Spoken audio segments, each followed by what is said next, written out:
I got too many things cooking on my desk to be able to sneak wear it. So, That's what I'll do. good, good. I'm gonna do like a.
All right. The special meeting of the Port of Olympia for August 3rd, 2026 will be called to order. This is a work session continuing our previous conversation about the budget. We have two commissioners joining us online, Commissioner Montano and Commissioner Tumpas, and the other commissioners are present in the room. And with that, I'd like to know if there's a motion to approve today's agenda. So moved. Okay, we have a motion to approve. Crago and Sold has seconded. Is there discussion? Yes, I'd like to amend the agenda just to add an item to ask about our response to the wildfire smoke situation potentially coming to us tomorrow. Okay, we have a motion to amend the agenda to add right after the call to order an update on the wildfire smoke situation. Is there a second for that amendment? Okay, Commissioner Unsold has seconded. All in favor on the amendment to the agenda? Aye. Aye. Okay, we have 5 ayes. So now we have the agenda has been amended as proposed to include that update. And we can move to all in favor of moving forward with the amended agenda. Aye. Aye. Aye. Mr. Montano? Aye. Okay, so that's 5 ayes and we have an agenda. Warren, would you please provide us the update on the wildfire, or why don't you, Commissioner Hanson, why don't you situate us in your question? Sure. I was just interested because we have so many of our employees that work outside. It got me thinking about what are, how we respond to situations like this where air quality could be a real issue, could be dangerous. And I wanted to, as a commissioner, a new commissioner, better understand how these kind of things filter through the system and what kind of preparations we have in place for situations like this. Thank you, Commissioner, for the question. Yes, Commissioner Unseld. I guess I would also just pose the question is that I would like to know whether the Longshore, the ILWU and the other union folks who are with Weyerhaeuser have anything in their contracts about smoke conditions and so forth. Okay, thank you for those questions. I am Warren Hendrickson, Director of Operations, Acting Airport Senior Manager, and happy to let you know exactly how this system works. In fact, just within the last hour, I have emailed out to all port operations staff, all directors and our safety team, a heat advisory and air quality alert for the next several days. So high temperatures will be, and this is our normal practice. This is actually the third, I went back and counted, this is actually the third heat advisory we've already had this summer to the entire port team. We include several handouts, OSHA guidance, our port policy guidance, and some precautions to take for high levels of temperatures. And OSHA is the Occupational Safety and Health Administration. So it's federal guidance as well as the state guidance. And so I include those attachments, and it goes out to all operational personnel, all managers, supervisors, and directors to ensure that the entire port team is aware. These advisories, this particular advisory, the high temperatures will continue through this Thursday evening. The air quality alert was actually issued by the National Weather Service at 2 o'clock, just before 2 o'clock this afternoon. I actually included the entire text of that alert. Particulate matters exceeding 2.5 parts per million could in fact affect safety sensitive or could be unhealthy conditions that those that are sensitive or have respiratory issues are known to be susceptible to those types of conditions, to make sure that they are aware as well. So what we do is we inform the entire staff, and especially the temporary employees, for example, are not included in our port email system. So it's then commensurate upon the managers and supervisors of our temporary personnel to ensure that they are as familiar with exactly what's taking place as our permanent staff. So the idea is to work in a buddy system, to stay hydrated, stay frequent breaks, and ensure that there's nobody presses the envelope, under high conditions. We're doing some exterior work this week. In fact, Damien and I just had a conversation this morning. As Harbor Senior Manager, we were going to be doing a little asphalt crack sealing. Given the high temperatures, we're already going to back away from that, so we don't expose anybody more than necessary to the high temperatures in the outdoor environment. So we put that information out so that the port is aware. All port staff is aware. We also then advise them of the air quality issues and to be alert. And if anybody is safety sensitive or has a respiratory issue, to immediately inform their supervisor so the appropriate precautions can be taken.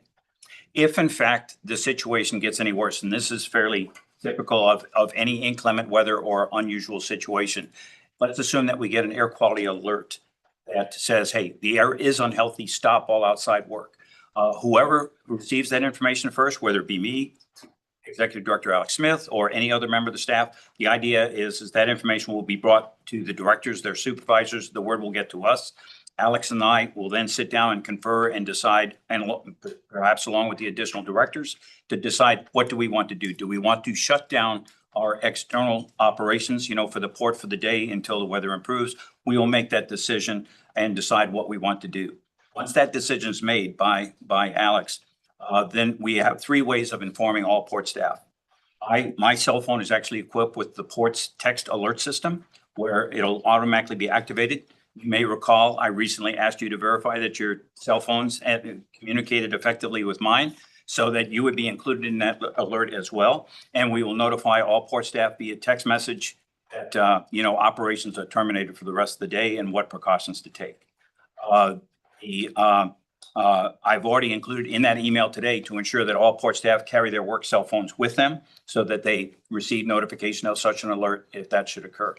The second way that we inform everybody, if anybody has a doubt as to what the conditions are, I work with our IT manager, Spencer Batsby, and he goes ahead and creates a message on our port landline phone, our main line number. So any employee can go ahead and call into that number and will receive notification as to the port is terminating operation today due to either high temperatures or air quality or whatever the case may be. And the third system is I also work with Marketing and Communications Senior Manager Tabor Lee, and then he will go ahead and put an informed information box on our port website homepage to alert all. So that's how we pass the word around, and that has already been done this afternoon.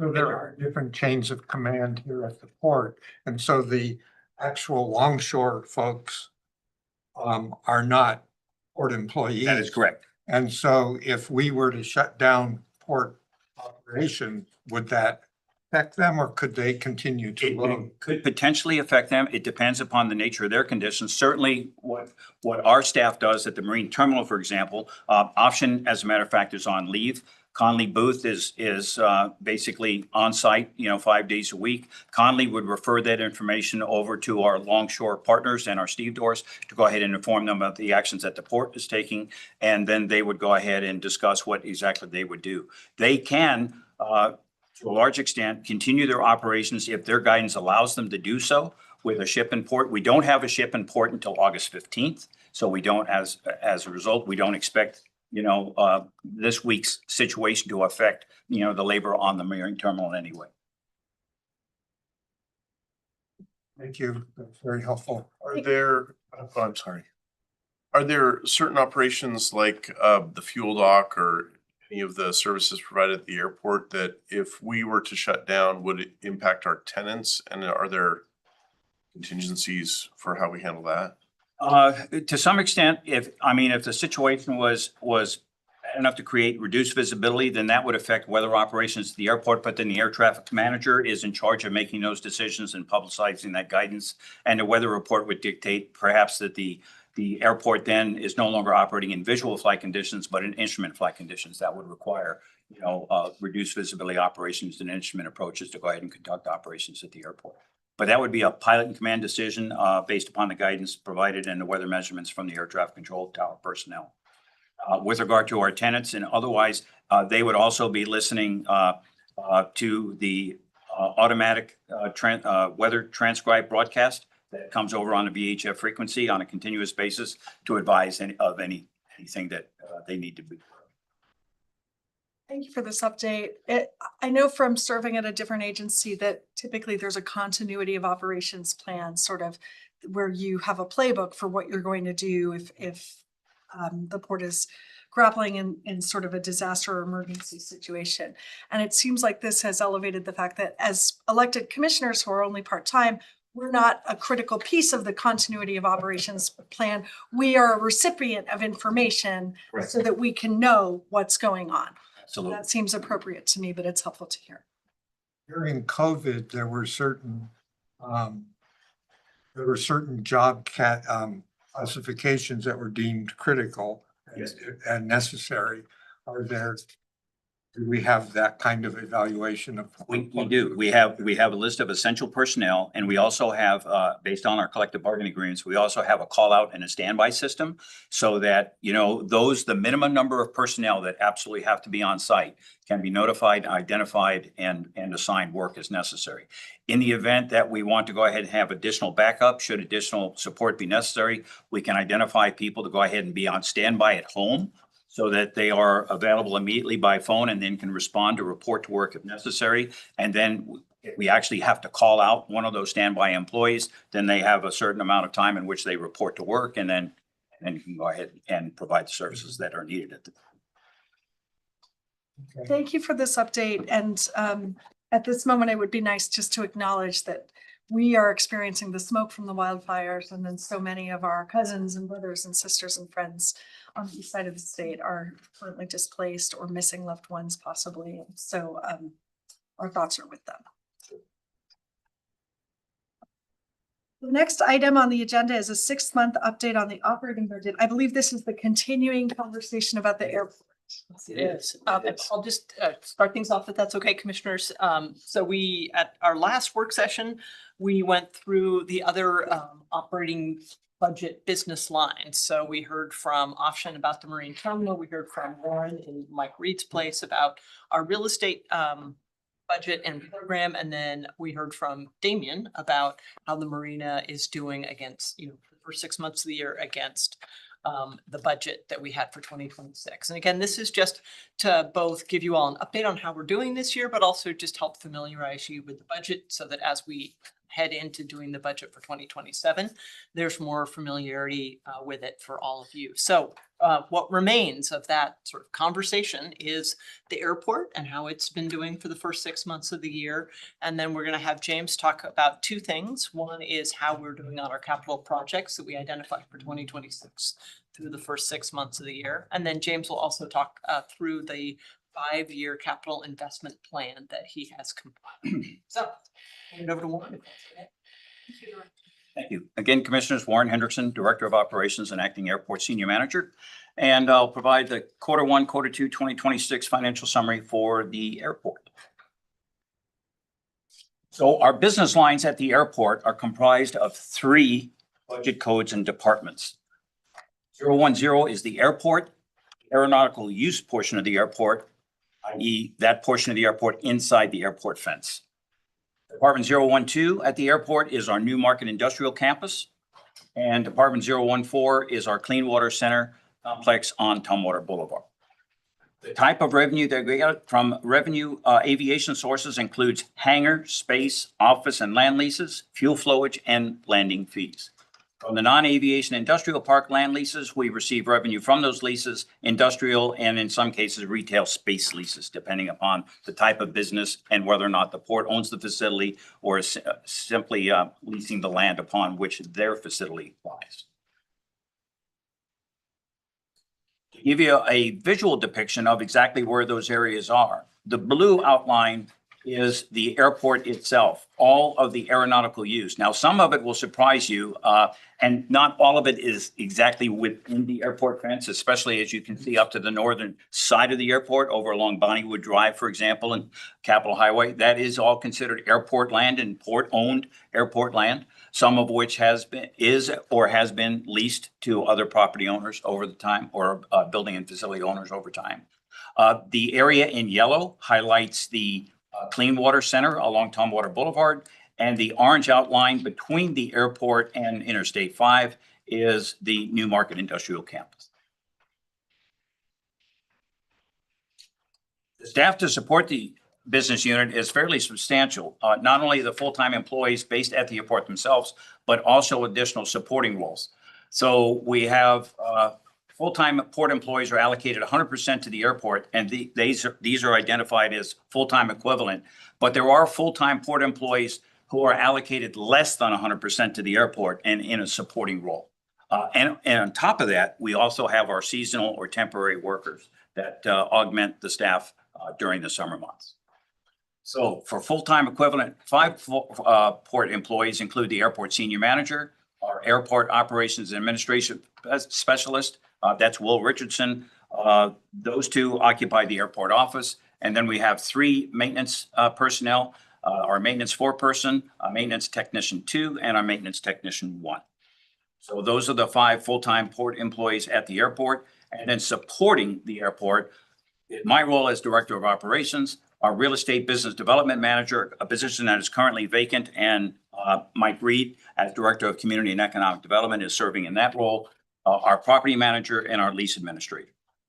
Currently, during the summer months, we have 1 temporary employee at the port, and that is normally our normal course of business. Give you a little bit of an idea on how these salaries are allocated. You can see that we have the 3 columns in the center show the airport, New Market Industrial Campus, and Clean Water in vertical columns running down. And then the titles of the various positions are in the position column on the left side of the screen. And you can see that the airport senior manager and the airport ops and admin specialist, 100% of their salaries and benefits are allocated directly to the airport, 010, not anything to the industrial campus or to Clean Water Center. Do they have duties in both of those areas? Yes, they do, but that's how we allocate the area. The maintenance personnel, however, are split in thirds across those areas because not only do they have maintenance responsibilities on the airport itself, but of course, and also our 2 industrial campuses. The same thing goes for our seasonal staff. Right now, the real estate business development manager is vacant. Our property manager and our lease administrator are allocated a little bit differently based upon the amount of time and the number of leases that they spend. So you can see the percentages there. Only 8% to the airport, but 30% of their salaries are allocated to New Market and another 10% to Clean Water. And that's a Where net did Tony live? in New Market Industrial Campus. New Markets, okay. Yep. So the total then of the airport, when we talk about consolidated airport properties, is 48% of their salaries. The balance, the 52% remaining of their salaries are accounted in the division that we talked about in our last work session in the consolidated properties division of real estate, Market District, New Market, and our East Bay properties. For myself as director of operations, I split my salary 25% to the airport. Where is the balance? It goes to the 4 units within which operations exist: Public Works, Marine Terminal, Swantown Marina, and the airport. So each one of those direct reports gets 25% on the allocation. For this presentation, capital projects are not included. That's James Turf, and he'll adequately cover that here shortly. Now, the numbers here are interesting, and they tell a good story from a number of perspectives. But I want to talk a little bit about the highlight, and I want to really point out the numbers that are associated with each of these 3 breakdowns. In airport, essentially, as you can see, the various types of revenue sources, essentially, for the first 6 months of the year, we've made $650,000 total revenue. In New Market, we're over $900,000. And in Clean Water Center, about $219,000 and change. So that's the total revenue so far. It's on track, but I want you to take note, please, of those total numbers because there's a story here that we're going to share, and I think it'll be helpful to understand exactly what those numbers are telling us and how things work. If we take a 6-month snapshot before G&A and depreciation, you can see here that in terms of expenses, and the year-to-date is on the left-hand side, the annual projection is on the right. Orange is expenses, blue is revenue. So you can see that our budgeted expenses this year are just shy of 2.1 million. We've spent less than 1/3 of that to date. Part of that is because of the seasonal nature of the business, of maintaining the airport. Part of it is that our expenses have been less than had been initially forecast. So we're an excellent track in terms of our expenses to date.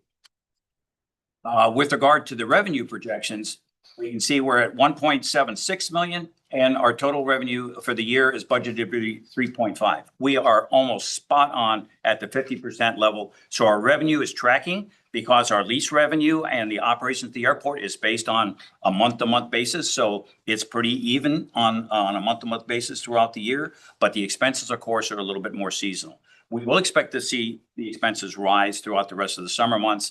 And if we were to come back in October for a third quarter report, you would see, that same level of ratio would would change, between revenue and expenses over time. Note that before GA and depreciation, our total net revenue less expenses is just over 1 million, just shy of 1.1 million. The reason I mention this, and I will go back to the previous slide. The rule about airports in general is that airports cannot survive just on hangar rents and fuel flowage and other fees alone. And when you take a look at where we are and you see the sources of revenue, you can see that it takes all of that revenue to go ahead and provide the expenses so far that we've had. So our revenue for the airport alone is 652,000. And you can see here our total operating and maintenance expenses across all three divisions is 660,000.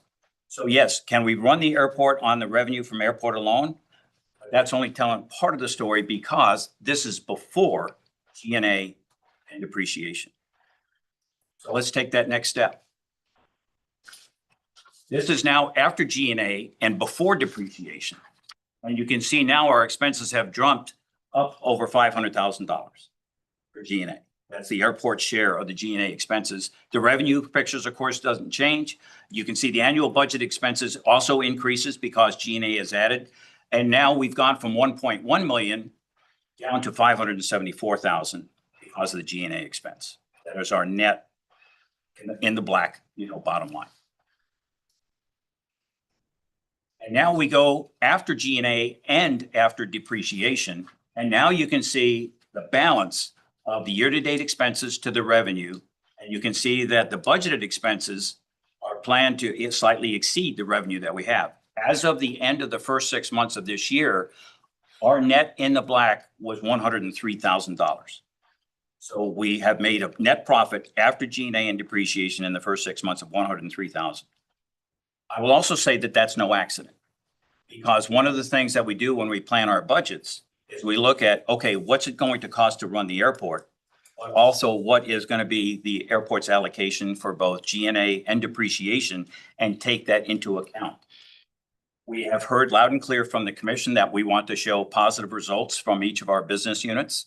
And so part of our budget forecasting is, let's make sure we account for G&A and depreciation to the maximum extent possible, and don't overspend on the operating and maintenance side of the budget to put us in the red. So how are G&A and depreciation allocated to the different business lines of the port? Is it done using some sort of a estimation method, or is it the actual depreciation that occurs because of the investments that have been made at the airport? And at this, I'm going to call Director of Enterprise Services, Brent Barnes, up to the table. The depreciation is a number directly from the accounting, from the accounting number on the actual depreciation of the airport's assets. Okay. So that is a hard number based upon the airport. It's not an allocation from anywhere else.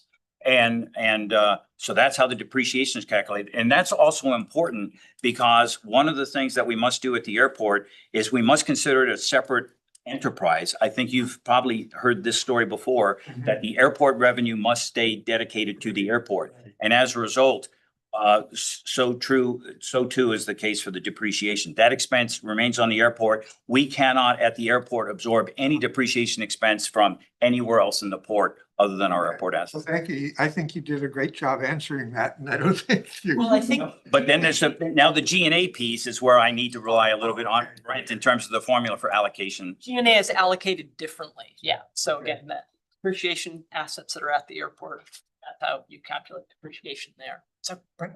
Brent Barnes, Director of Enterprise Services. So yeah, G&A is definitely different. So G&A, the cost of G&A is really the expense of all the administrative overhead for support of enterprise. So that's everybody at the port. So this will include things like software license costs, rents for like our building here, maintenance, utilities, insurance across the port to an extent, because we are trying to apply that where it is being generated. salaries, benefits. Commission meetings and elections? No. Okay. That actually goes over to non-ops, That's in government service. government services, yeah. That's most of it. But now how that gets distributed, it's a agreed upon percentage from the managers themselves. So it's, you know, what makes sense when we look at you know, whether it be revenue generated, level of capacity it takes to support a business unit from the administrative side, whatever that is. It's something that we are going to look at probably this next year of coming up with a different system for it. But it's right now, it's not quite a third each. It's 26%, 26 to 27%. Green terminal is a little bit higher. And a little bit higher for the marine terminal and about Lower for 17% for properties. Yep. I was going to take a step back on the depreciation. So depreciation is required to be applied to wherever that piece of equipment or property is at. And so we have depreciation that gets applied on the administrative side too, that ends up coming out in G&A. So software packages like our old Dynamics Solomon system, Laserfish, you know, all these ones that were on premises, we end up depreciating to IT or to fiscal.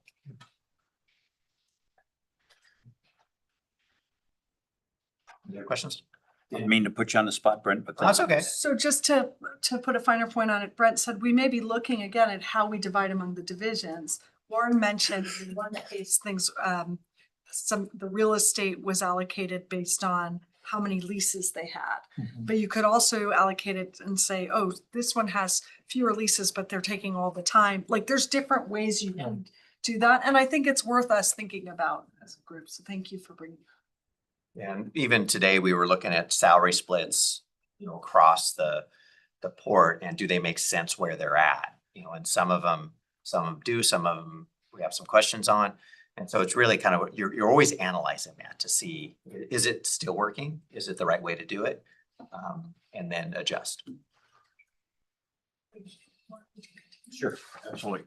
So when you look at G&A plus depreciation, it consumed 56.6% of our first half revenue. Another way to look at this, you may recall, we were a little over 650,000 for airport operating expenses.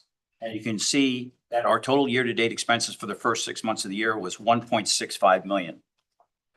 You recall what that revenue was for Newmarket and Clean Water? Was in round numbers, 1 million. So the bottom line is the airport itself and its aviation activities can pay for its operating and maintenance expenses. It takes Newmarket and Clean Water Center to cover G&A and depreciation. That is a huge fact. And so airports that don't have the industrial park facilities that we have are upside down, most of them. It's very difficult. But we have the opportunity, at least even with our current number of leases, given the limitations on development and growth with the habitat conservation plan not being in place, we are still producing sufficient revenue from the existing leases and facility leases to go ahead and cover G&A and depreciation. But that's probably the biggest thing I could share out of these numbers, is that it takes those industrial parks to pay for the airport's G&A and depreciation. Mr. Hanson. Looking into the future, do you believe that the revenue from leases is growing at the same rate as expenses? Not yet. Not at this time. We are constantly evaluating. We see costs continuing to increase at a rate greater than the revenue increases coming because our hands are tied. We are in the process of adjusting new leases, bringing them up to the commission approved rate, but a lot of leases are legacy leases, and those rates have been tied in, and we have to live with those legacy issues and leases and the terms upon which they were first negotiated. And we're finding that some leases are not keeping up with the actual cost of doing business. That will improve over time. One of the things that just broke loose, and I have a separate slide to address it later, is that you may recall during the real estate presentation, I mentioned that we would see additional $2 million a year to airport revenue from the Swire Infrastructure LLC lease and another $4 million a year once Panattoni fully develops their option lease territory. Since that last meeting, the Swire Infrastructure LLC organization has terminated that lease. So that $2 million of future potential revenue is now not in fruition, at least not within the timeframe that we had in mind. I'll come back and talk about that one a little bit more. But we're dependent upon that additional development to really bring the revenue in that will protect us down the road and will not only then protect us against those cost increases, but will then provide us the maintenance dollars that we need to better maintain the airport. Thank you. I especially wanted to highlight and just express appreciation for the work that staff is doing to bring those legacy leases as we get opportunities to renegotiate them and Yes. bring those escalators up to match the costs that are escalating for us. I appreciate that work and that's a good job being done there. Also, This is a little bit of a segue, but you did mention Swire. yes. And there was another, I can't remember the name of it. It's a develop with, We'll be right there. right there. Okay, okay. Because I knew that was going to come up and I want to kind of let's get past the numbers Okay. and talk about some of that. And then I'll come back and address that exact question. And if I fail to, then, Thank you know, ask for what. Thank you. So what do we know so far, you know, based on these numbers? Our revenue is exactly where we thought it would be. And it's expected to remain consistent throughout the remainder of the year.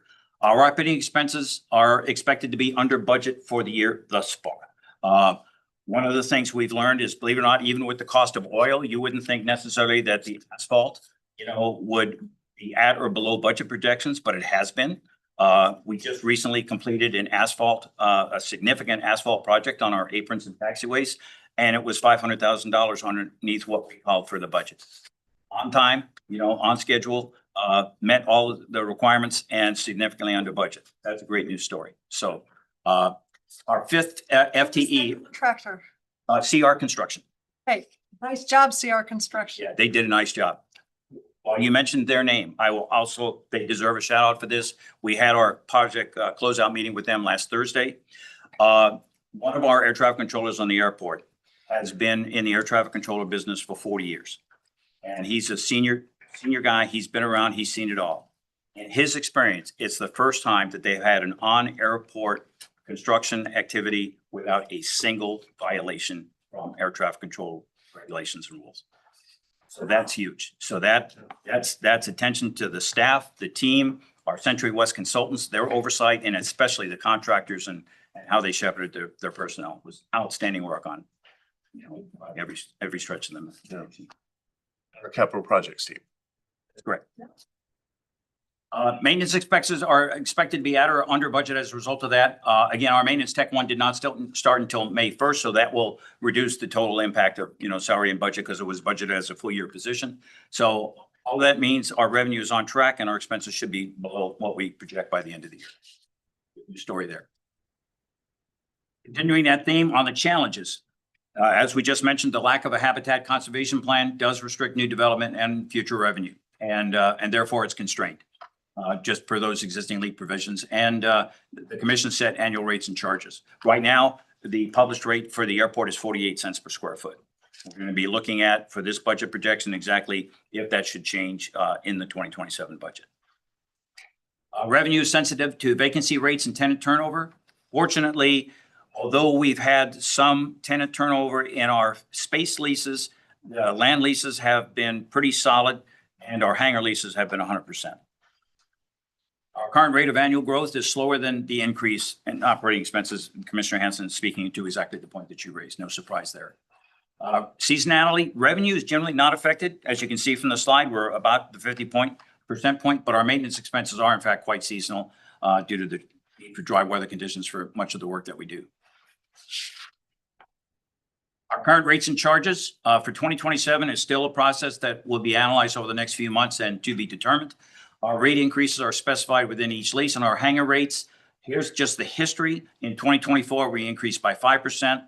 25, we went up 4%. This year, we're up 5%. We are actively and enthusiastically awaiting WSDOT Aviation, as the Washington State Department of Transportation Aviation Division is doing a statewide survey of hangar rents to see exactly what formulations they use, what possible considerations that there might be in setting hangar rates based upon the demographics of the area, the type of aircraft. We're waiting to see what the results of that will be. Right now, that project has been delayed. We probably won't have the results of that before the budget reaches its final stages, but we're waiting to see what that data shows us. I know that we maintain a waiting list for hangar space. Yeah. And my understanding is it's extensive. Is that information that might be gathered in this analysis of other airports as well, so that we can compare that as a data point? We actually have a group within, there's actually a group of the Puget Sound, airport managers that we get together. It's called the Airport Managers of Puget Sound, AMPS, AMPS. It actually has an acronym. Every quarter we get together and we are actively sharing information between lease rates and hangar occupancy rates and wait lists. So we're all aware as to what the demographic changes are. One of the things that has happened that is affecting us right now, as it is all airports in Puget Sound, Fun Field, or also known officially as Pierce County Airport in Puyallup, closed down this past Monday until November. It only has one runway and it's doing a major reconstruction of its entire runway, its taxiway and its lighting system. So it has shut down all operations until November. Those airplanes and training operations are going all over Puget Sound. We've got 3 of them on our airport. We're parking them everywhere we can because this is the sweet time of year for flight training, of course, with the good weather. And so they're finding places to go, and it's having an effect, significant effect on their business opportunities for those that are based in Puyallup. A lot of students that live up north of Puyallup or in that area, to travel all the way to Olympia is tough. So they're trying to, spread their fleet around so they can continue their operations and serve their clients. There's enough hangars or tie downs for the additional planes. There's enough tie downs. There aren't enough hangars. So any airport they go to, they are parked on the ramp. So in fact, I just heard from the director of operations of Clover Park Technical College this morning, okay, now that your project is done, how soon can we bring some more airplanes to you? So said, more to come tomorrow. So but it's one of the, stay a little bit flexible and, we'll do everything we can to accommodate our sister airports. Our aeronautical land lease rate has changed substantially. In 2025, that was in the process of, there was a lot of change going on, and that was before our former airport manager came on board.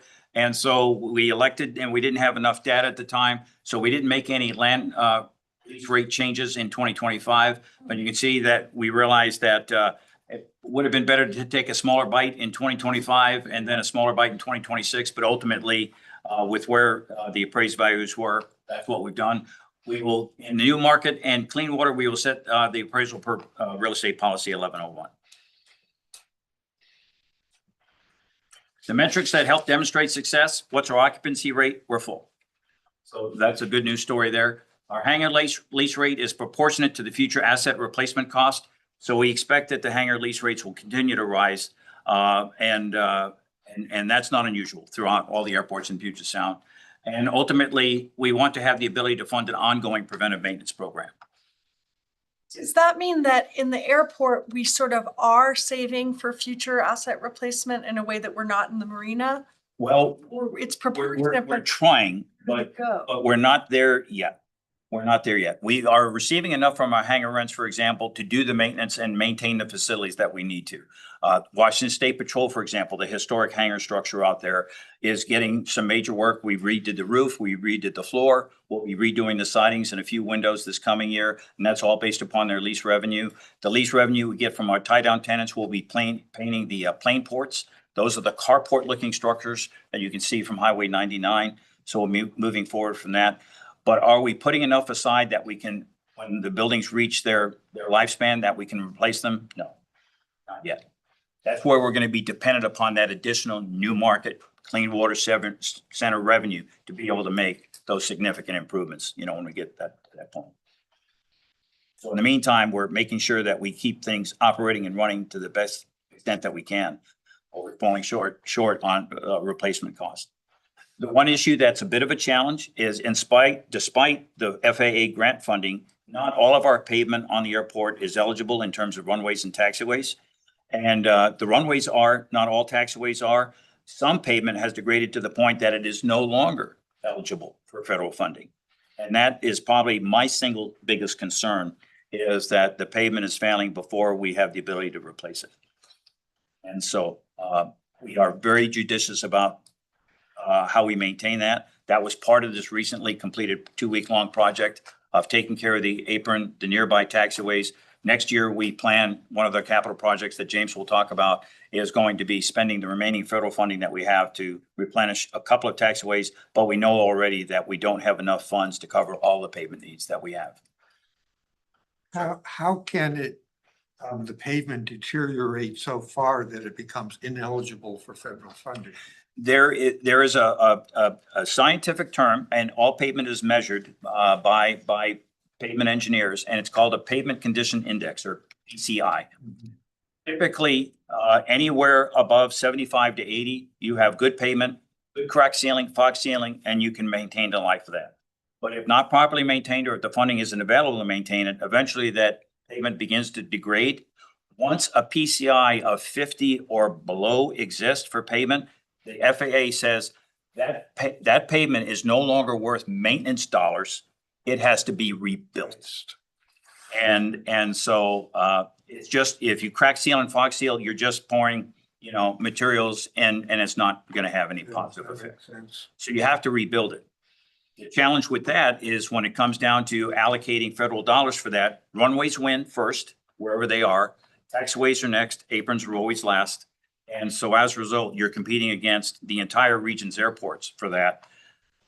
The commercial service airports in the Northwest Mountain region, which is 7 states from Colorado to the Pacific Coast, are replacing their runways at a large dollar value. And we have been told to expect, even though we have eligibility for our secondary runway, for example, now, we have been told that don't expect any runway money for 5 years. So just because of the demand from the higher service airports. So we're competing for limited dollars. So it's a balance. It's a balance and a challenge. So here then is the lease termination. Now that's the financial report. I'll stop there for a second in case there's any dollars and cents questions that you might have at that point. There's a couple of other things I thought I'd take the opportunity to update you on. Not about dollars and cents, so I'll send it. So the Swire lease, we executed this lease back in December of 2022. It was a lease, not an option to lease agreement. So it was a hard lease. We received no revenue from that lease because the lease and the actual occupancy of the site was based upon completion and an award of an incidental take permit from the U.S. Fish and Wildlife Service, which is still a work in process. So as a result, we did execute one amendment in November of 2023. It was a simple change to due diligence, and also they had a corporate name change, but that was it. It was a fairly benign amendment. Didn't change any of the conditions. Unfortunately, we received the termination notice on July 23rd.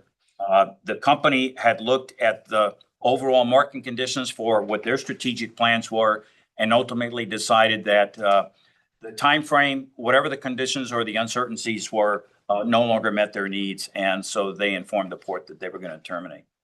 But what I want to share with you is to let you know that not all is lost, because prior to that lease being signed with Swire, the port had engaged and signed a lease with CRG Acquisition LLC in June of 2022. CRG is a development company very similar to Panattoni, and they are looking to develop a combined business, commercial, retail operation on that site. We were beginning to engage with Swire at the time, and CRG says, well, you know what? We weren't ready to do this right now. See if that plays out, but we want to be in the #1 position as the backup and, in a holding pattern. And now that, in fact, lease termination goes through, there's actually a defined process, which may come back. We're looking at our policies to see exactly what the process would be to make sure we dot the i's and cross the t's. But ultimately, this lease with CRG envisioned that if Swire lease was ever terminated, that there would be a formal final decision notice, and that's what we will create. And then when that final decision notice is actually submitted and published, It has to be provided to CRG within 3 days. And at that point in time, if they accept the opportunity to move forward, then their option to lease gives them a 10-year period of time by which they can do their due diligence and perhaps actually engage in an actual lease So negotiation. during that 10 years, there wouldn't be any actual lease revenue. That's correct. Not until, very similar to Panatoni. Once they then either get a portion of the land is either set aside, whether it be subdivided or the entire parcel meets the requirements of the Habitat Conservation Plan, or if they should be able to prove, much like Panatoni did on that one lease, that gophers don't exist, then that would be a possibility. However, we know on this parcel, which, by the way, to show you where it is the very far southeast corner of the airport. At the bottom, that is the curving road there is Case. So that is the 95 acres that you see there. 88th, What's that? 88th. 88th and Case. Case curves the road right there and comes along there. But we know that it is an area sensitive to lark. And we know that there are gophers on the property. So it will be subject to the HCP. Warren, one thing I've struggled with is what is the consideration we get when we grant an option to lease our land? So are we being paid? They have this first right to develop that they're holding. And in exchange, we're getting nothing, right? Because it's only after the HCP goes through. There is a promissory note that is developed to us, but because they cannot develop, we cannot provide the land to them to develop because we don't have a habitat conservation plan. So if we had a habitat conservation plan in place, then yes, then there would be option payments that would be due upon the HCP. So then we would immediately receive revenue. For example, on the parcel that Panatoni has proven that there are no gophers, we are receiving $4,500 a month in Right. option payments on that before they actually develop, because that particular parcel is free of the HCP. This parcel is subject to the HCP and therefore, and that's no fault of the developer. So the end result is until we have the HCP, and at that moment that we do, we will then receive option payments and revenue will come from this source during the period of time for that 10-year agreement. So the CRG was going to have an option to lease a portion of the acreage that Swire was. That entire, that's the same parcel that Swire had. It's So the entire- it is the entire parcel. And so, okay, so the option to lease was, I thought there was a certain acreage for each of the way they were dividing it up. Was I- No, it was a very funky series of transactions. So as Warren showed, in June, the CRG option was signed Mhm. for this parcel. And then in December, the Swire lease for this exact same parcel, if you put them side by side, you can see it's the exact same parcel, was issued. And I think there was sort of an agreement that with CRG that Swire, we would go ahead with Swire and CRG would sort of be put on hold. And, luckily Megan Lynn starts on Wednesday. And so this is something that we can have Megan take a look at and make sure that we're reading all the documents correctly and understand what CRG's rights are and what our rights are. So that's gonna be Megan's first job. I know Megan's got a lot on her plate. There's a lot of first jobs. Are your ears ringing? In any case, so that's where we are with Swire. So we do have an opportunity to go ahead and move forward, still dependent upon the HCP, much like Swire. Mike Reed. I would also just add, we have not had an exit interview with Swire yet to determine, so we got the same notice commissioners got. So we're still gonna do some due diligence as to the reason and rationale. So I just want to make sure that we'll probably get questions as to why did this happen or what, is there anything that we can share? We don't know those answers yet. We received the same notice that the commission received. So we'll be getting that scheduled shortly and share the results. And this should be basic, but could the port enter another one of these option agreements without our commission Yeah. approving it? No, option agreements are a long-term. So they go over 1 year. So all real estate transactions of that magnitude were and are presented to commission for commission approval. And I didn't include that on this slide, but each one of these approvals and steps was commission approved. All right, lastly, I thought, there might be an interest in terms of exactly where are we with the transition to unleaded gas on the airport? And how that affects the marketplace. First, a couple of just general concepts to share. Jet fuel is not leaded.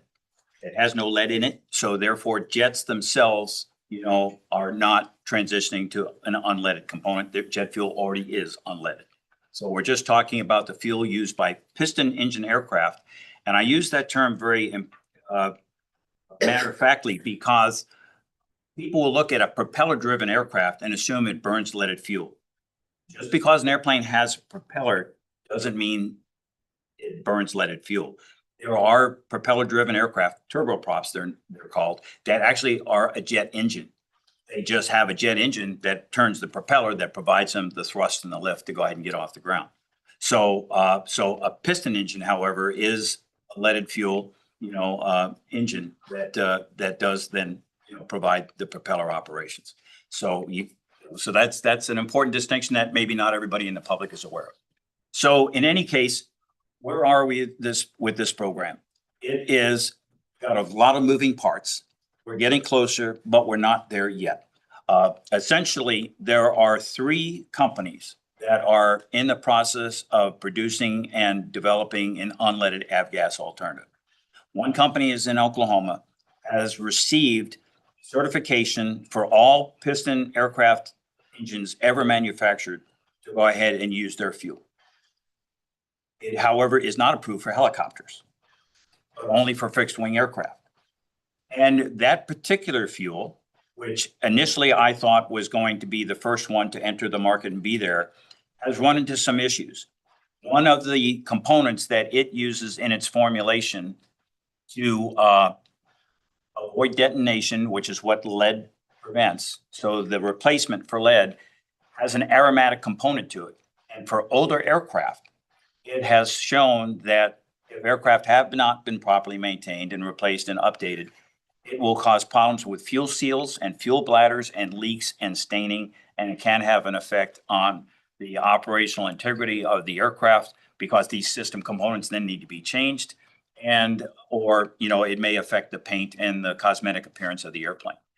So as a result, although it's a very effective fuel, the market has shied away from it because the market doesn't want to incur more maintenance expenses than necessary. And so a pilot says, if I keep flying low leaded fuel, I don't have to replace my fuel bladder and my hoses, even though I know that they're maybe due for them, or it may have an effect on their paint job. And so as a result, it's a market-driven result. So part of it also requires that pilots have to apply for what's called a supplemental type certificate to carry this fuel. So there's a cost involved in doing that.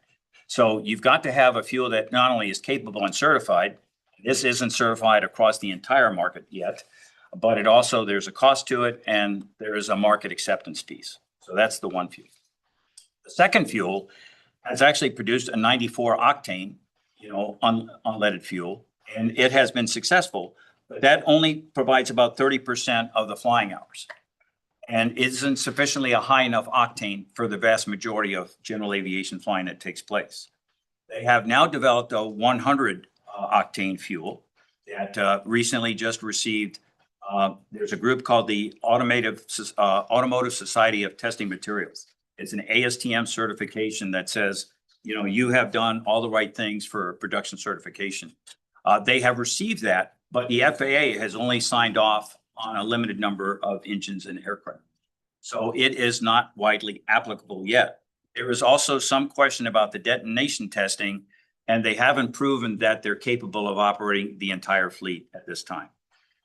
The third company is under an FAA initiative called the Piston Aviation Fuels Initiative, or PAFI.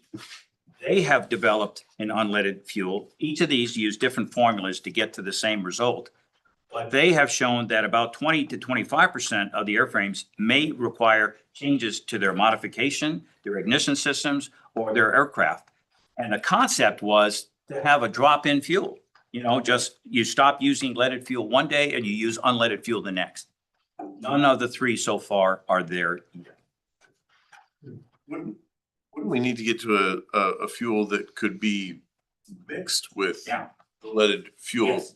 Because you go from one airport that has one thing Yes. available to another. That's correct. And that is exactly the case where, in each of these three fuels, these unleaded fuels can be mixed in any combination with existing leaded fuel. Okay. So if you buy your unleaded fuel from Olympia Regional Airport and then fly up to Painfield and Everett, where they don't have it, yes, you can put lead fuel back in your tank and fill it up, in any percentage, in any level. That's fine. You can mix any one of these fuels with leaded fuel in any combination and have a successful operation for those engines and airplanes that are certified to use it or approved by the FAA to use it. The unleaded fuels, all three of them, none of them can be mixed together. So when you buy an unleaded fuel, you are signing your ticket on your airplane to that manufacturer. So therefore, when we transition to unleaded avgas, you got to pick the winning horse in the race. You said when We will. because our goal is to, My personal goal is I want to be the first airport in the state to offer unleaded avgas to the marketplace. 100 octane unleaded avgas. We have the vehicle to do it. We have the storage and the capability to do it. We just don't have the fuel yet that is one that we on port staff think we're ready to throw our hat in the ring and go after this one. Yes, sir. You said the first fuel would fly helicopters. Do either of the other two? No, not yet. Not yet. And that's because the helicopter has much higher.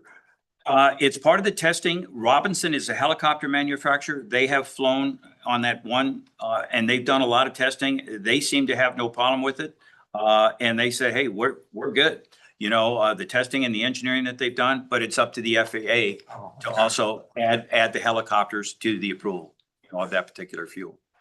So, I'm part of a regular team of conference calls that meets monthly. The actual acronym, again, aviation full of acronyms, right? It's called EAGLE, Eliminate Aviation Gas Leaded Emissions is the name of it. And it's a group that meets regularly with the FAA and the industry experts to go ahead and try to get this unleaded avgas to market. So it's coming. We're not there yet. We're watching it very closely. The FAA recently published an entire, just finalized just last week, the document on the aviation industry's transition to unleaded avgas. So it's 75 pages long and kind of, spells it all out. But the key is that when you realize that none of the unleaded avgas products out there can be intermixed with each other, that poses a problem. Sounds like a real page turner. thank you for the way you've leaned in and lent your expertise to these efforts to transition. It's expense, it's time, it's effort, that when it pays off, it pays off. And it doesn't always when you're at the front of something. And I think that it's instructive to us as we probably will try to work. I think you'll find from this commission, we're going to be pushing towards understanding what role we can play with electrification of aviation. And I think we can anticipate some hiccups along the way. In terms of timing, if I might offer, I think the transition to unleaded avgas will happen before electric aviation, reaches that sweet point. I think with where we are in the engineering and the scientific community, there's a lot of work with regard to battery technology acceptance, we're closer to FAA certification of these fuels than we are in terms of electric certification for passenger and cargo. I would just like to echo, first, I'll put on the record, I'm fully supportive of the goal of being the first in the state to offer unleaded aviation fuel, and appreciate the effort that you're making to make that happen. But it to your point that it involves risk to be the first and to make these changes, because we think this is what is important, and to serve our community. It brings me back to a note I made earlier in the presentation about the Thune Field shutdown and the collaboration of ports and airports around the region to respond to that. And it ties in my mind to the conversation and what I hear from some members of the public that we ought to be focused more on profitability, that we ought to be, with the assets that we maintain, we should be showing a certain profit. And I think that, we could run this port like a hedge fund and try and maximize profits, but we wouldn't be first to do anything. We wouldn't be pushing to get lead out of fuel because we'd be waiting to let somebody else take the risk and then come in the second position. We wouldn't be doing things to serve the public. We'd be serving the bottom line. And I think there's a real distinction because we are a government entity answerable to the public and to provide services to the public and to provide benefits to the public beyond the profit motive. And so I think that's just something that I saw reading between the lines of this presentation that I was thinking about. There's several ways that we're serving a greater good and not always reflective in the numbers. I think that's important. Here. Commissioner Jacobs would like to speak. Commissioner Toompas.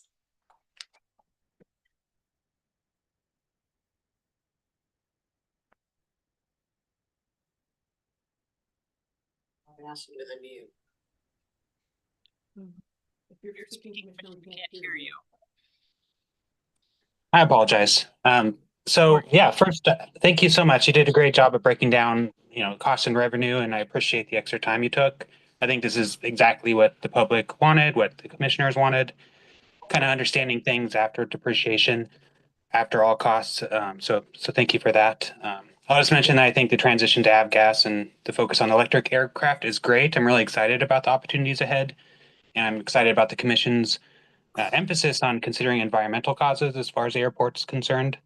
But it leads to one question, something I've been confused on. I'm told that the revenue derived from the airport operations, including Newmarket, have to be exclusively used on the airport line of business. You mentioned the 3 codes, the 10, 12, 14. And I was wondering, is that true that if we lease this new land that's wire dropped, does that go to an airport revenue stream that can only be used in this area? Or is that a legal requirement or a port policy? I just wanted you to speak on that. Yes, you bet. Thank you for that question, Commissioner. Yes, that is correct. Any revenue derived on the airport facility, regardless of its source, whether it be hangar or fuel flowage or landing fees or land leases or facility leases, that revenue must stay on the airport. And the reason for that is the airport was created and the land on which it sits was by and large created by federal dollars. Most of it was in the World War II era of time. The existing airport at the time, originally formally created by the city of Olympia in 1928, the federal government acquired and took the airport over in the World War II years, added about another 1,000 acres of property that the federal government bought, during those war years to go ahead and develop and further protect the airport from encroachment. And in 1947, when the federal government gave the airport back to the city of Olympia, it also included the provision that because the land was acquired by the federal government and its aviation regulatory agencies, that in those years, the Civil Aeronautics Board, later the Federal Aviation Administration, the end result was that any revenue derived from the airport must remain on the airport because of the federal investment. And so that continues, to this day. The Port of Olympia took over the airport in 1963 and basically kept those particular land restrictions and revenue restrictions, along with that quick claim deed. And the airport. So Thank you. I'm sorry, one follow-up question. Let's assume that we are very fortunate. We have a lot of high-value leases. If we have a surplus of $2 million, if this wire lease went through, what kind of investments can we use that money for in the airport that would be beneficial? I'm trying to think in the future here. The first place that, again, that would be based upon, your input as commissioners, as well as the entire staff and directors level and input from our airport team as well. But the end result is in my line of thinking right now, it's pavement maintenance. how can we get the pavement? Right now we have a large portion of our pavement is well under 65 of that pavement condition index. We need to get all of that pavement up to 75 to 80% and better. And so that would be topic number one.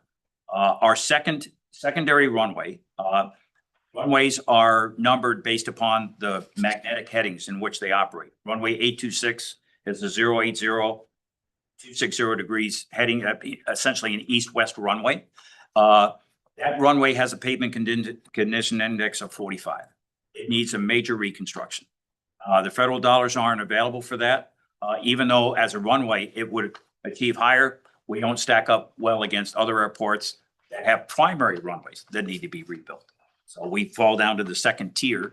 And as a result, we can only go so long before we would lose the services of that runway. And that's really important for our operations with the Washington State Patrol. Although Airlift Northwest is a helicopter, we still do have life flight and other operations that occur, with fixed wing aircraft.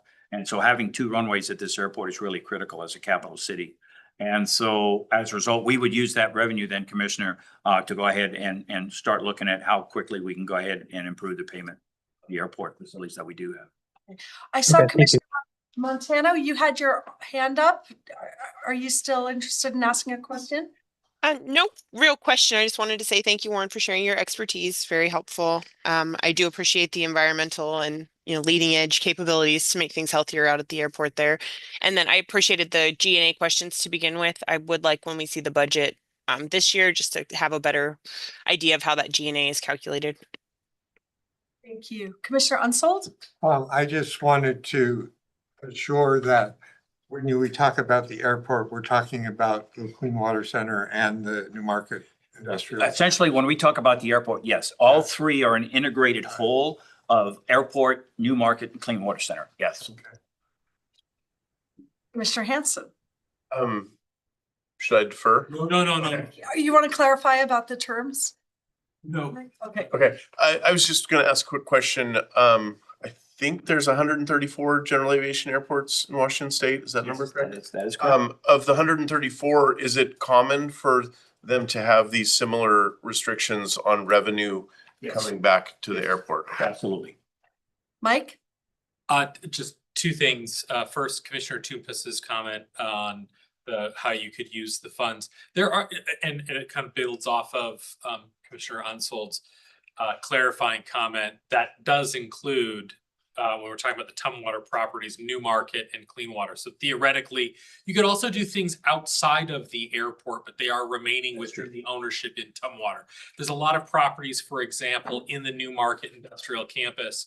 When they were developed in the 70s, they were developed without curb, gutter, sidewalk, street trees. There's theoretically, we could go back if we had an excess of funds or surplus of some sort, you could go through and start adding some of the infrastructure that make it more walkable, more passable, and so on and so forth. So it's not, you don't have to exclusively use it in the fence for aeronautical. You can use it for the improvement of Tumwater, but it's got to stay and enhance the asset that supports the airport. Mhm.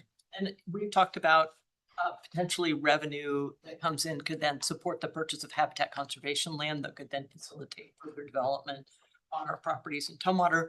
And if the commission is interested in investing in electric aviation and creating an electric aviation hub, those are the kinds of things.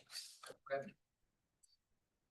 And then the second thing, Commissioner, it's okay, Commissioner Hanson, you had raised a question before we got into some of these other parts about profit. And just as a little bit of a port history nerd and reader of old documents, I was recently rereading your 1995 comprehensive plan. And I just have to share this line in there because I think it is very, very germane. They actually defined the word profit in 1995, and it was, in calculating profit, the port has identified three forms of currency, which are: one, monetary return to the port, i.e. net cash. Two, monetary return to the Thurston County economy resulting from jobs, increased tax base, etc., created by port activity. And three, non-monetary return to the Thurston County community, infrastructure and services provided by the port which contribute to the quality of life in the area. So we oftentimes think about profit in a very rigid ROI, pro forma based concept of cash in a drawer or in an account. In 1995, I thought it was very interesting. They went as far as to define it as investments that improve quality of life in Thurston County can be a form of profit and return for the port. So thought that was interesting. And hopefully Megan will help us determine how broad our definition of profiting airport properties can be. With that, I'd like to ask for us to transition now. Thank you so much, Warren. We're at 5:11. We're still aiming for Boy Scouts by 6 p.m. So we have two things left on the agenda, a 6-month update on capital projects and a 5-year CIP overview. So I'd like to propose that we keep the next update to 20 minutes if possible, so save time for the overview. Absolutely. So James Summer, I'm your Public Works Program Manager. As you mentioned, we'll be looking at the first 6 months of capital projects and kind of their updates. So quickly, team structure, we're a mighty team of 2. Myself as the Public Works Program Manager and Hannah Ellis as our Contract Administrator. Those are our 2 full-time employees. And then Warren Hendrickson as the Director of Operation is a 25% allocation to our department. So 2.25 people. So just jump real quick into the projects. I'll keep it brief. If you have questions about the scope of work, I can jump into it, but generally I'll just give you kind of a status update where the project's at. We expect it to complete. Again, if you want more information, I'll give it to you. So the Boatworks Yard expansion, when we originally initiated this project, we'd hoped it would be built this year. We're deep into the design, getting ready to go through permitting with the City of Olympia. And as we started some internal discussion on this one, there's been a lot of talk of a demolition pit for boats for our Swantown Boatworks operation.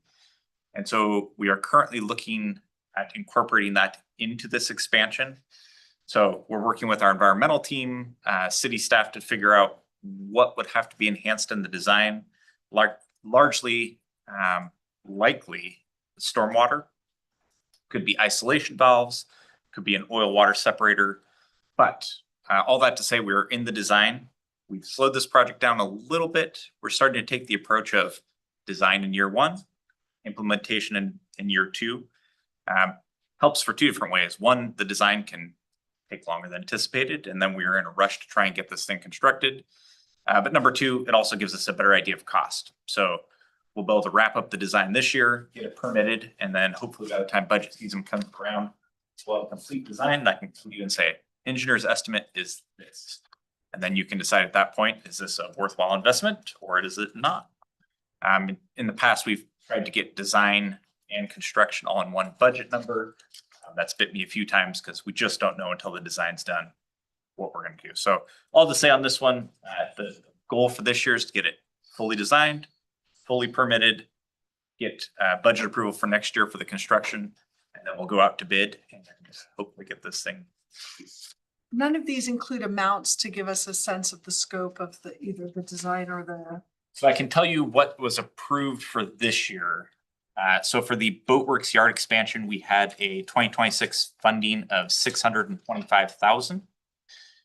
And when we started the year, we'd spend about $150,000 in consultants. I can run a report and give you exact update.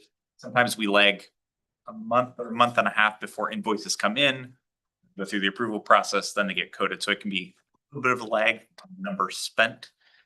But after this meeting, I can definitely get them what we have to date in the system. And as part of the budget process, when we come back and ask for funds, I will also tell you to date, we have spent approximately this much on this project. Here's what we think it take to complete it for the budget next year. You have kind of a final.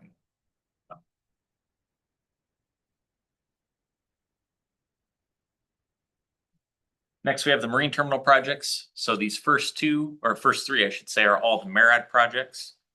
So berth 1 repairs, that's again, repairing out the berth 1, that's the southernmost portion of the berth. There is the maintenance facility, which is currently anticipated to go next to the old two-story. That'll also involve a renovation of the two-story, so we'll build a structure next to it, which will be purely maintenance. It'll be bays, and then all the support spaces will be in the two-story next to it. And the asphalt paving, which is kind of the northeast portion of the marine terminal yard. So the completion dates for those, there are ways out. We are still in design. We got our grant fully implemented at the beginning of this year. So now we are authorized to go ahead and move forward with design and permitting. So that's largely what we're working with now is, I think we're right around, we're under 30% designs. We're pushing towards 30%, getting our environmental permitting going. The berth one repairs are currently scheduled to complete in 2028, the maintenance facility in 29, and the asphalt paving in 2030. That's kind of the deadline, September 2030, to get this done for grant funding. We can move those ahead should we get our design done more quickly or environmental permitting goes ahead of schedule, or we want to try and tackle some of these components at the same time. But this is kind of the timeframe we've put together working with MARAD. And then if we need to escalate, we can. And the funding for those currently, so for 2026, we had $260,000 for each of the three components. 75% of that was to be grant reimbursed. And then the other 25% would be port funds. And we can always play with those dollars a little bit, depending on how we see fit. It all just depends on how we ask for our reimbursement. We can spend all port funds up front to minimize our investment on the back end, or if we find ourselves wanting to protect some of the reserves, then we can go ahead and ask for reimbursement immediately on those projects. So that's where those ones are. The storage facility is the warehouse project. So as you are aware, we went for a grant for this. So we're really just waiting back to hear on the grant. The project is in permitting with the city. They had some minor comments on some of the design components. So we are making some tweaks to that. But the goal is to have this fully permitted and ready. We'll get the results of the grant. And then at that point, because the dollar amount, we would come back and ask for permission, I believe per policy, to ink that grant. And then we'll move forward. So we don't anticipate hearing before budget season is due this year. So likely what we'll do, and to be determined, is we will name it as a capital project, but with a very small dollar amount. And then should we be successful in the grant, we would then come back and ask to amend the capital budget for whenever we thought the funds would be available. But as with most grants, you get awarded the grant, and then there is a process where you actually negotiate the agreement. And as an example, the first grant we were awarded in 2022, and it took until 2026 to get the grant agreement finalized. So Wow. it can tend to drag out. The good news for this one is the project's already designed and done. It's ready. It's just needs the funding. So anticipate it'll go much quicker. This project is better defined, I think. than the Absolutely. First MARAD grant. Yeah, part of, like I said, we're not even a 30% design on the first grant, so it's still working through all that. But that's where we're at with that one. And then the dewatering facility was really put here as a placeholder in case our marine terminal senior manager came up with an opportunity to exercise that. So it really was just a placeholder. I think he is still doing work on that and kind of assessing the viability of that. Where would it go? How much would it cost? But that one is on hold right now. We have not spent those. I think we've talked to the commission about it. That would be the project where we would be a transloading facility for sediments that came out of the lower Duwamish waterway. I think our terminal manager is still pursuing that. Our understanding is opportunity would come to us in 2027. So yeah, more to come. Yeah, and just for, we had a budget of 500,000 in there. Again, just a placeholder. Haven't spent any of those. Haven't spent any of it, and we truly don't know what it costs. We have some work with our consultants to try and figure out what is needed, what does the permitting look like, and so that would come back to you at that point. Next is the airport projects. So the top two, as Warren mentioned, have completed. So runway 1735, that was done by Tucci and Sons. Their contract, which you approved, was just north of 2.1 million, of which a large portion is the FAA grant funded. And the apron and taxiway repair and striping, that was CR Contracting. Their contract was just north of 544,000. again, complete largely by grant funding. And the last one we've had on here for the last 2 years is a scissor lift. It has not been a critical need yet, so we have been keeping our eye open, and largely the maintenance staff have been looking for a good deal on one. And so we keep adding it, and hopefully we'll come across a good used one and we'll be able to purchase it. But right now they're looking a little expensive and being very frugal, so. Headline, Port Clips coupons. Exactly. And I will say on the airport grants, Warren, correct me if I'm wrong, we have been getting, our projects funded 95% by the FAA and WashDOT. So FAA 90%, WashDOT 5% on top of that. So, Actually, small correction. This biennium, due to congressional authorization, 95% from the FAA, great. 2.5% from WASDOT. So these top two projects, we paid 2.5% of that dollars. Next year, beginning October of this year, we revert back to the 90 and, 5.5. But So still, the airport project, we've been very fortunate that the majority of the funding comes from FAA. I just wanted to get that out in the Yeah. open, because I need the answer.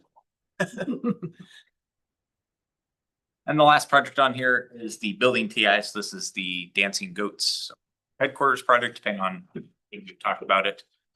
So this one, as you are aware, we just awarded the contract for. Apologies to the commissioners online. I printed out the current construction schedule, which I will email out to everyone just so you have it. But we are having our, yeah, sorry, that's the. You can hold one up to That the one. camera over it. So easily readable. So we have our construction kickoff meeting tomorrow with Good News Group. So we'll have them, port staff, our architect, engineers, and all of their consultants talk through the schedule and really iron it out. But as you'll see from the schedule, this has us completing in May of next year, which is right what we were envisioning. So pretty exciting. This one is kicking off. And the bid was at 5.2. I misspoke last time. The budget we had initially put in here was 5.1. We had come back and discussed it being a little bit higher after this was published, but so 5.1 was what was initially approved, and we're at 5.2. So slightly above, but not above the estimate for the project. So that's the only projects I had. Tried to keep it nice and short, unless you have questions about a specific project or want to walk through it. Things are humming along and major snags, so keep on pushing forward.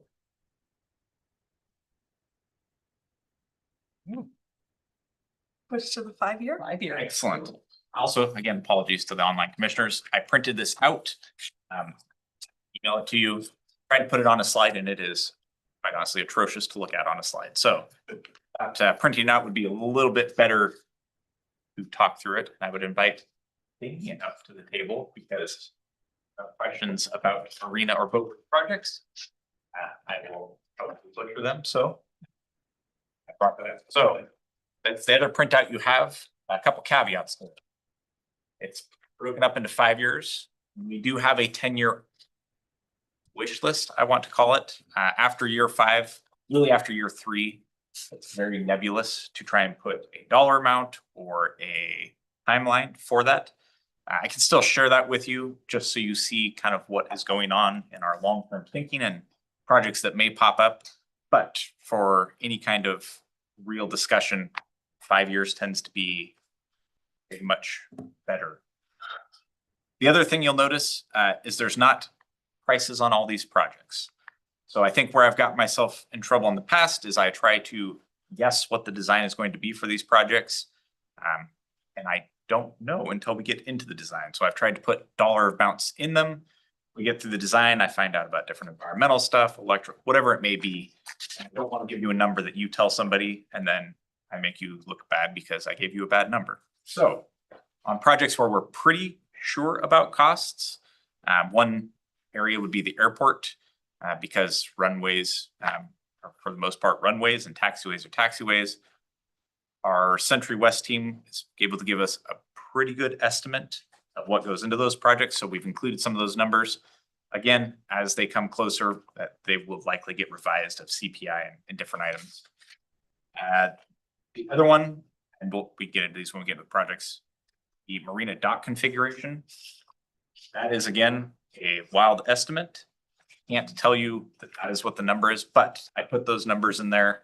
We kind of talked as a port just to show that this is a big project. It is one of the bigger projects we will take on, should we take it on. And so we wanted to put kind of magnitudes of cost in here just so that when we talk about it, it's like, this is not a simple paving project. This is not fixing an HVAC. This is a big dollar that you have to plan for. So those caveats. The last one, 2027 was not the final 7 year. As we're working through the budget currently to bring to you, we are evaluating projects, trying to figure out what will happen or what we would like to happen next year versus what projects can push. But this is just currently what is in the hopper to be evaluated for 2027. It's not to say a 28 or a 29 project couldn't move forward to 27 as we start going through our priorities. But for discussion purposes, we have tried to put some that we think will be in next year's or we would like to consider for next year's. That's a lot of caveats for a document, but it's kind of as it's flowing. So my question to the commissioners would be, how would you like to walk through this? Do you want us to go project by project? Do we want to talk big picture? What is most useful for the commission? Because as we have about 35-ish minutes, I'll make sure we time it, by the way. Commissioner Toompas and Commissioner Montano, I want to invite you to start off this conversation if either of you have any thoughts. Yeah, first I just want to say if you're looking at figures and like a list of projects, I don't have that. So if there's a way of emailing it or if I can find it online, that'd be great. This should be emailed right now. Is there a way to email it now? If I go scan it real quick, I could email it. Isn't it in a computer? It is, but it's in a much larger document. It is. Can you post it to the intranet? I don't know what that And I'll process. follow along. I just yeah, that would just be great if I saw that. I think we should. Yeah, if we just want to read through the list then, since we don't have it, that's all I'm trying to say. Let's take a 5-minute Yeah, break. I can scan it real quick and How to get you documents so you Scan can it and participate in this conversation. Thank you. So we're gonna take a break and reconvene at 5:30.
We're coming back to the special meeting of the Port of Olympia. We just took a break to see if our commissioners could receive some documents.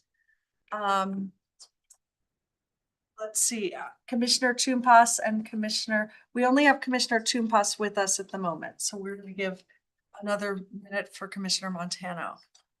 In general, I think there is, when documents like this are shared, we probably want to make sure they end up getting posted, like these are. So, how does that work? It'll just go back into that meeting file, even though it wasn't there at first? What we'll do is, we can, post it on the intranet, the commission intranet. And then we can also post it on the website with the associated files for this meeting. For this meeting? Yeah. Okay. Terrific. Commissioner Toompas, can you confirm whether you've received these documents? Well, whether you've received a document called 5-year projected capital budget updated July 16th. Yeah, I have it and I'm loading it now. Okay. Yeah.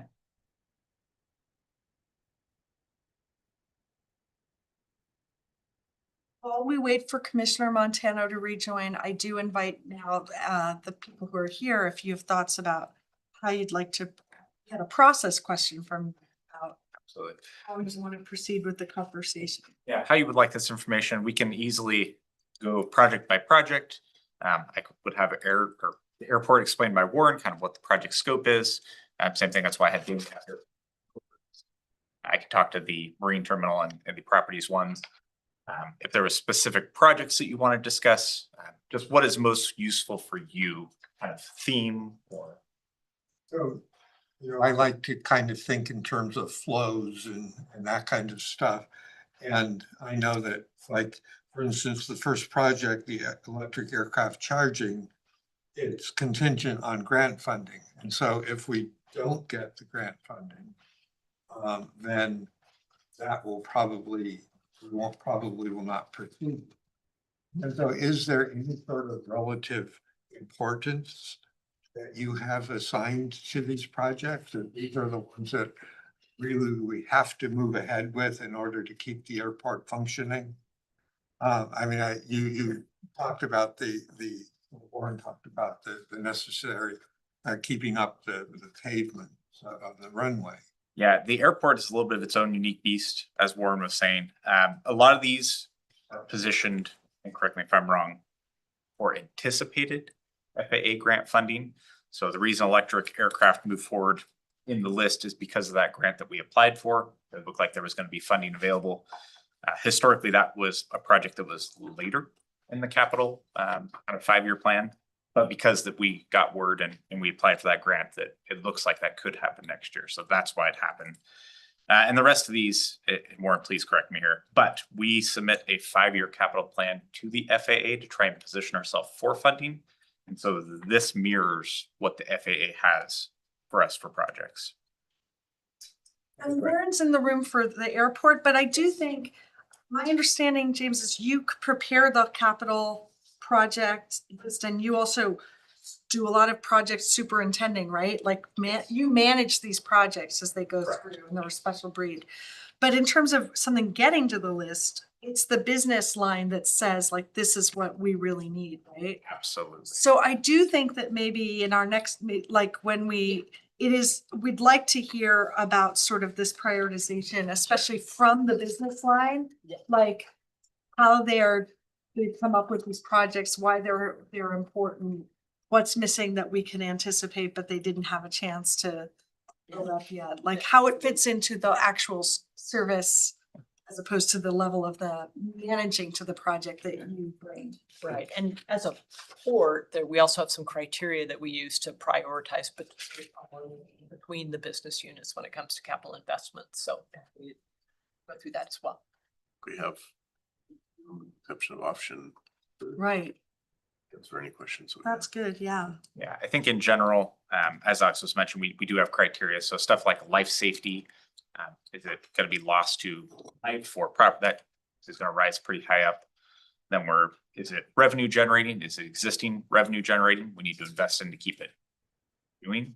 Is it new revenue that we would like to start? So the addition of the demolition pit into the expand would be an example of where we think we can have more revenue. Is it something that is infrastructure where it's not going to produce revenue yet, but it phases us later for revenue? And then everything else would kind of be a miscellaneous after that. But that's kind of how we internally prioritize as we start going through these lists. We like the other category, which is the fun stuff, but we also recognize that we have to have the revenue to pay for the fun stuff. So Is that list of questions, is that literally written down that you test in a specific order a project against those questions? I might suggest that would be something that as commissioners, we might like to see and understand Oh, and absolutely. evaluate how that process Yeah. Goes, yeah. yeah, absolutely. I think of it as asking the question in several different ways. Does this project move us closer to or further away from some future state that we would like to create? Absolutely. Yeah, that's something we've been developing, I guess in 2023, when I came on board, we kind of had a rough idea of how we would rank projects, but each year I've been here, it's been more involvement, more discussion. It was largely in operations only discussion prior. We didn't here, so I can't speculate, but we have moved it to where we talk about them as a group and, hey, this is why this project's important to my business unit, or this is why it's important to the port, because we do realize and recognize that there is a limited number of capital dollars to go around. So we want to make sure, if we're investing heavily in Swantown this year, that maybe next year it's a trade-off and maybe we propose marine terminal projects or it's a real estate project so that we are hitting all areas of the port. But certainly it's a bigger conversation. Yeah, absolutely. And appreciate your point, Commissioner, about who's trying to make sure we're investing in those things that steps closer to where mission would like to see us go. Yeah, That we're fulfilling the absolutely. vision you all articulated. I see Commissioner Montano has joined us now. We were just talking about James's initial prompt, which is like, how do you want to proceed through this? I do not want to ask you to go through it project by project, especially without that information that Commissioner Hanson was just speaking about, which was sort of the filter or lens that was used on the operational level. But seeing Damien here, I mean, I would like an invitation. I would propose, I'd like to jump into the marina ones, because this is where Damien, we had heard about tenants, sort of like the concern about, is there an asset reserve? Like, how are we preparing for replacement? And this is the first time, thank you, James, for your work with the group, that we're seeing sort of something into the future of what we can anticipate. And this is on the capital spending side, but we don't have a reserve, right? A capital reserve. If we had one, where would it show up? Would it show up in a capital budget or in a different budget somewhere? If we created a specific equipment replacement reserve or not equipment facility. replacement. Yeah. I don't know the question. I know we had talked about it in the past, but it's way above my knowledge base on the accounting world of how that. And it could be, just the important thing would be that we created it and it was a line item in our budget and sort of a dedicated fund set aside for capital improvements. It may not be in the capital budget, but it could be what funds the capital budget. So, Because I would like to see some kind of connection Right. now. I mean, I think this is the first step to even being able to think about that, right? Like we've done some level of a springboard that will allow that. And so I just want to make sure you're tracking on that. yeah, I appreciate that. Thank you. Commissioner Unsold? Well, I had thought that there had been a lot of consternation on the part of some of the marina users over some new fees that were suddenly put on them. And I thought that my That's what I thought. understanding was those fees were to kind of do some capital improvement. Deferred maintenance projects. Yeah, Deferred deferred maintenance, maintenance okay. projects. And that's been the focus this year. We're using, revenue dollars to go towards deferred maintenance right there because it has been in the past, since before I was here, that maintenance was deferred for larger projects because there wasn't funding for it. So that was the big focus this year. And Do deferred maintenance projects, they don't even show up on a list like They this do not. because they're considered part of your operations Yes, budget? that's correct. So most of these projects on here are anticipated maintenance items that are gonna come up in the future. That's why we put them on here on this capital plan, was there's certain things that have an end of life that we're looking at in the future, because that's been my kind of focus with James, is working on looking at that end of life, on how much time we have left with some of this equipment.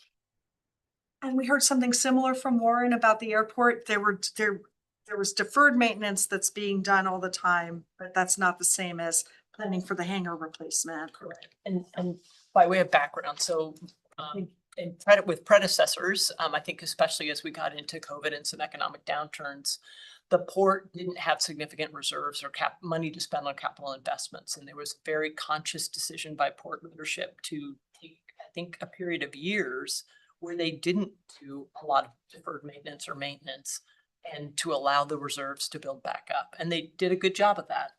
And they were successful in building the reserves back up, but it means we have a backlog of deferred maintenance right now.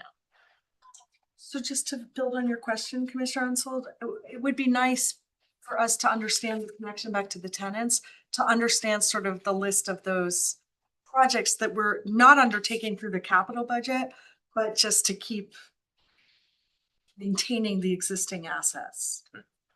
That's basically everything you do all the time, right?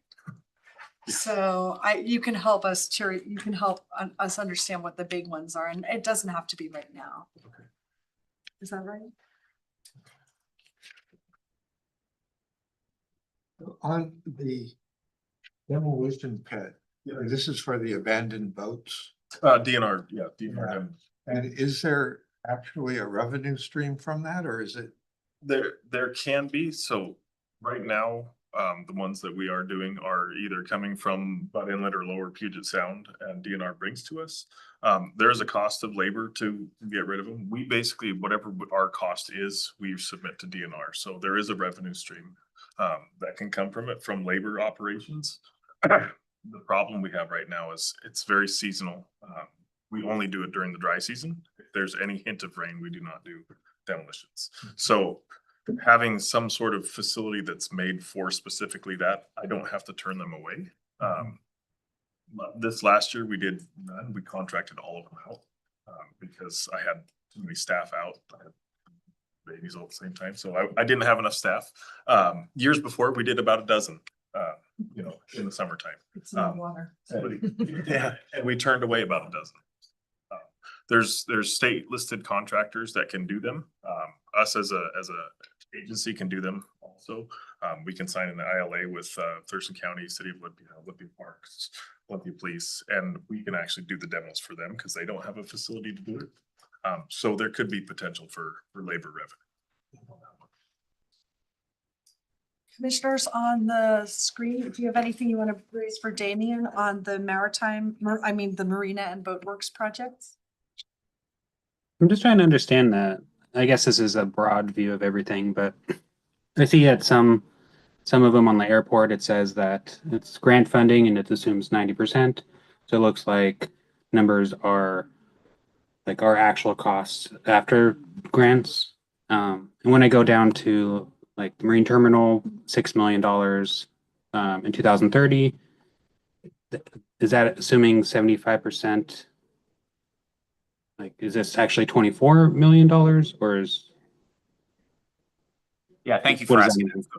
You are correct. 2027, it's broken out and it shows kind of the grant funding versus port funding.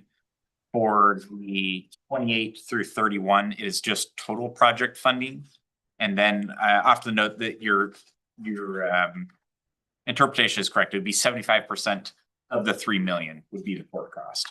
So that 3 million, 3.75 million, and the 6 million, those are the total component costs.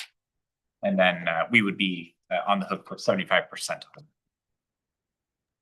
Okay, thank you. No question. Thanks for running up and getting that document printed, Damien. Sent over, I should say. All right, I guess I'll ask as far as the dock reconfiguration.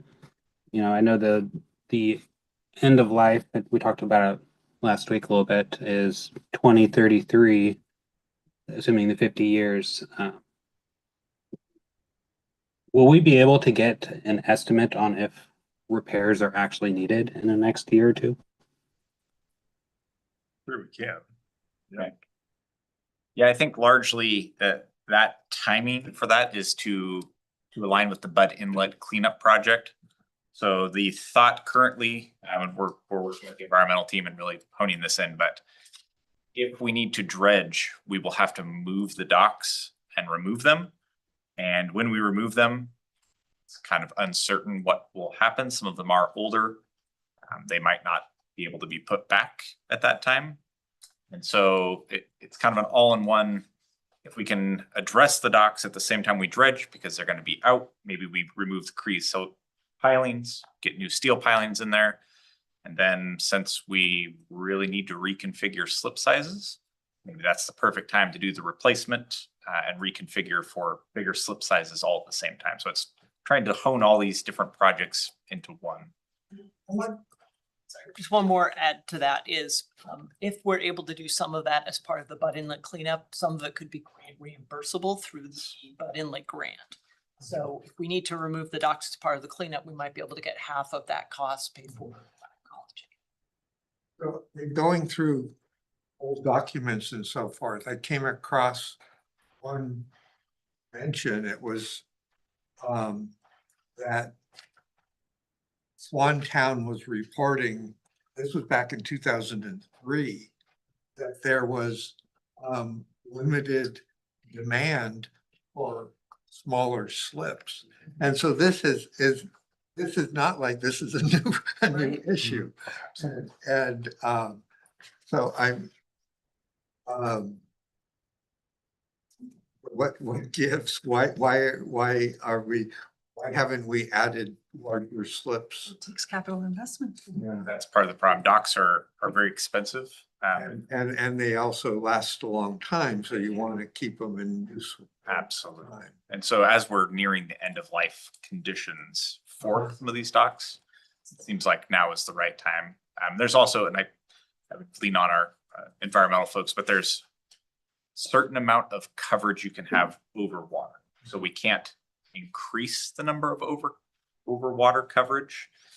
And if we start reconfiguring with our current docks, we would be forced, if I understand correctly, to bring up to current code, which would be removing the concrete, putting light permeable grading, I guess, on it. And so, although we want to do it, and I wish we'd done it years ago, it's one of those things where the capital funding, it's an expensive, it'll be one of the more expensive projects we take on as a port.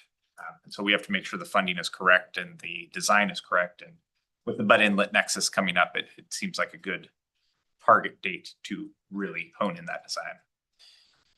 I have a couple little questions. I want to get out really quick. Just what does EQ stand for in all of these? Thank you. Yes, equipment. So that's an equipment purchase versus like an actual product. Okay. Need land and What's a gator? Side by side. Or like golf a cart, utility cart. utility cart. Our summer staff use. Got it. Sorry for my, No, it's perfect. what's JLK? Oh, it's the- JKL. that- JKL docks. JKL. Okay, got it.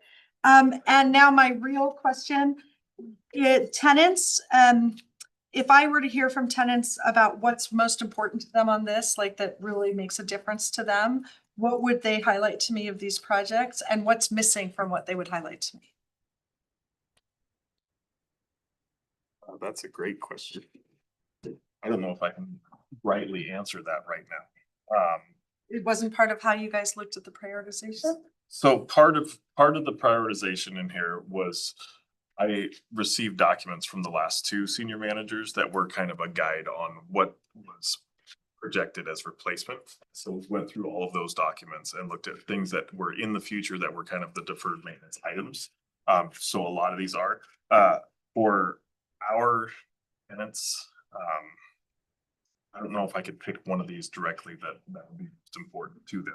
Is there a forum where you can show them this list and ask them, about what's important here to them? And also if there's any striking omission from their perspective? There's one that doesn't show up on this list, and that's because it's actually tied into the Cayenne Hospitality Solicitation of Interest for the Site D development. And that would be a first-class marina office and facilities. And so that's part of the ongoing, it's not going to show up in this capital budget because it's to some extent right now dependent upon how that solicitation of interest proceeds forward, but providing a first-class marina office and facility to serve our tenant group and our liveaboards would be really critical, along with the potential retail spaces that will, provide either a coffee shop or maybe a small, sundries, store that provide go-ahead for the tenant needs and the visiting guest needs. And you're thinking some of that could be incorporated into the hotel? Yes, yeah, they are planning 3, potentially 4, lease, standalone pads that would provide, probably would take 2 of them for the marina office, and then it would provide 2 additional opportunities for that. Mike probably can talk a bit about that, but in terms of the tenant needs and things along those lines, when you look at this is again, infrastructure and capability, making sure you would probably get requests for Wi-Fi, and just making sure that the due diligence is there, and all the maintenance projects here go ahead and serve those needs. So the idea is just a fully functioning dock, fuel dock, operations continuing, and then, the facility for the marina offices would be the next step. I would appreciate some kind of outreach to tenants that shows, hey, we're just drafting this up. We've shown this list to the commission. Curious to hear from you, what's exciting to you about this? What's missing? Or the commissioners would like to hear from, however, some level of engagement. And I guess the same would be true at the airport.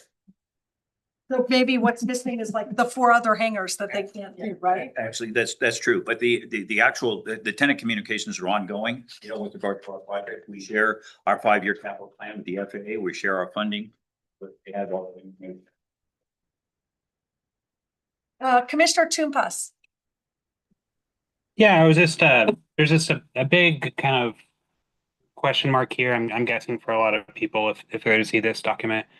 HCP land at $10 million is an immediate need. And I was wondering if port staff could inform the commission and the public as far as the need for habitat conservation land, what the options are. Obviously, we can't go into, some of it is going to have to be, discovered in the future, but I think this might be the first time I've seen it written down that we're going to be making a giant investment in land. Yeah. Well, this is a proposal to us, Commissioner Yeah. Toompas. Yeah, and I think we'd be happy to present an update and a briefing, I think, as we get closer to actually having an HCP that U.S. Fish and Wildlife Service has approved. We can then talk about mitigation lands, and we did talk about it in an executive session with the commission about some opportunities, but we can, articulate other opportunities we're pursuing as well. And I have a flag on that one, which is, again, to the ring fencing of airport investments and then the use of airport profits. I have a question about whether that shows up in the real estate bucket or in the airport bucket, or how it gets allocated between the two. HCP. And I can speak to that. So that's always been a challenge on here, is to show kind of what the theme is wherever it's geographically located, that's kind of what bucket it falls into on here. That does not necessarily mean it won't be allocated for it. So just a little behind the curtain, when we do capital projects, they get assigned a 168 GL code. So that's a holding account for capital expenditures. And then when we close the project out and actually turn it into a fixed asset, we work with finance and the accounting department to say, okay, this project is closed. Please move it out of the 168 to the airport. It's kind of a back end function. I don't consider that back-end information though. So when you bring us the next cut of the budget, I would really like to see, that where we're anticipating allocating this asset to. Okay. And particularly with the airport, it becomes important because also where the monies are coming from. Yeah, airport revenue will pay for habitat conservation plan acquisitions. I think we have Commissioner Montano. And I just quickly wanted to ask a question for Alex Smith, is just if these documents could be uploaded on the website with the agenda for tonight so that the public can view them if they're viewing the work session. I'm sure they'd like to see the attached materials, and then just work sessions going forward, making sure that's the standard so the public can see what we're talking about. That's becoming a regular request. Absolutely. So we'll do that, Commissioner. Thank you. We're nearing the end. I want to give us an opportunity for each commissioner, if there's anything else that you want to convey on the capital planning. And I'll start with you, Commissioner Onsted. Question? One thing that I learned, and I haven't spoken to her, but my longtime friend Hal Darst's wife works for US Fish and Wildlife. And she's actually editing the HCP, and so I have not had anything about it. But my impression was that US Fish and Wildlife wants to get it adopted as soon as possible because they don't want to deal with the repercussions of the new proposed PSA changes. And so they want to try to adopt it with the old standard.